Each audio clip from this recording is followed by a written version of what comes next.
घना जंगल था, ऊंचे ऊंचे साल और पीपल के पेड़, जिनके बीच से चांदनी मुश्किल से जमीन तक पहुंचती थी। हवा में ठंडक थी और पत्तों की सरसराहट किसी अनकहे मंत्र जैसी लग रही थी। उसी जंगल के बीच एक छोटा सा शिव मंदिर था, पत्थरों से बना, समय से थका हुआ, लेकिन भीतर एक अजीब सी शांति थी। महाशिवरात्रि की रात थी। मंदिर के पास एक बूढ़ा साधु बैठा था। उसके वस्त्र फटे हुए थे, शरीर दुर्बल था, लेकिन आंखों में गहरी शांति थी। उसके सामने एक छोटा सा शिवलिंग था, जिस पर उसने जंगल से लाए कुछ बेलपत्र रखे थे।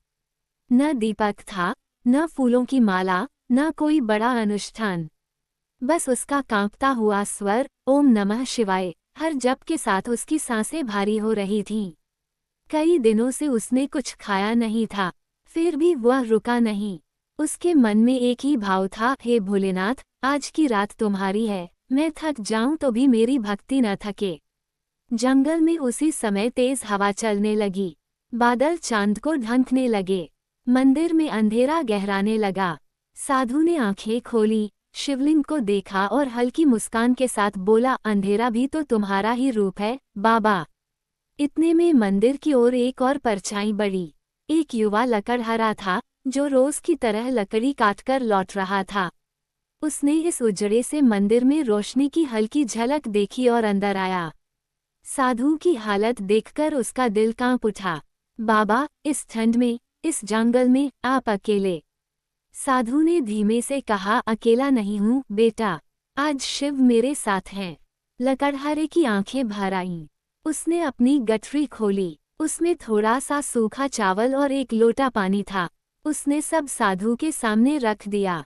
मेरे पास यही है बाबा। साधु ने शिवलिंग की ओर देखा, फिर उस भोजन को हाथ तक नहीं लगाया। बस बोला, पहले उन्हें अर्पण कर दो।